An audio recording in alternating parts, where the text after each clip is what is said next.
6:18 right now, and for your health, toxic wildfire smoke has been lingering for more than a week now out west as fire crews battle multiple deadly wildfires out in California. Of course, the big question is, what effect does that smoke have and how long lasting is it? Dr. David Geier in the studio with us this morning. Glad to see you. Thanks for joining us. Great to have you back. Thank you so much. This is absolutely horrible what's happening out there.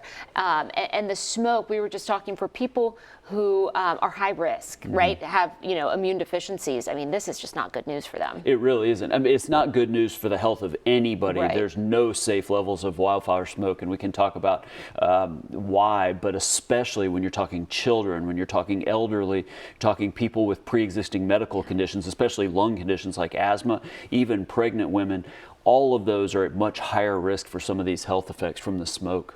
What can people do that are out there? I know I've got family out there, you've got friends. I mean, everyone kind of knows somebody that might be affected by these wildfires. Yeah, I mean, long term is ideally what you would install filtration systems in your house. When you're outside, I think short term you're thinking, good masks, the N95 masks if you're going to be outside, because as we talked about, it's really bad, the pollution from the wildfire smoke now, but it may persist for weeks. I think in terms of sort of bigger picture, schools maybe not doing recesses outside, sports limiting practices outside, at least until some of these air quality levels get back to normal. And I know obviously this is on the other side of the country, and we hope nothing like this ever happens here. But just a reminder for folks who might find themselves, in this area or another area that are around a wildfire, really what you should be doing, if you are exposed to this kind of smoke.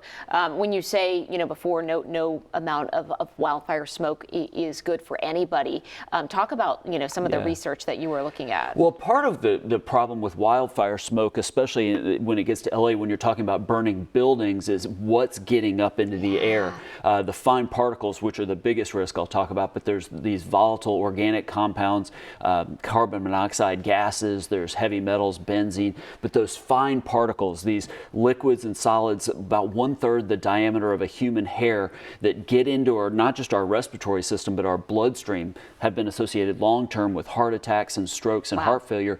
But that's where the lung risks come from. They bury themselves deep in your lungs. So for healthy people, short-term wheezing, coughing, but we can kind of rid it. But the people at high risk, you're talking long-term asthma, bronchitis, pneumonias, things that are really detrimental. Those are very, very hard to avoid, even with masks, and that's why these are so dangerous long-term. And even, your mind goes to potential cancer, like how kind of effects would that have, if any type of, carcinogen were to get into the system too. Yeah, I'm not aware with wildfire, especially the California fires, if that's been studied, but that has been studied actually with burn pits in the military in the Middle East, which is very similar to a house or an office building burning down.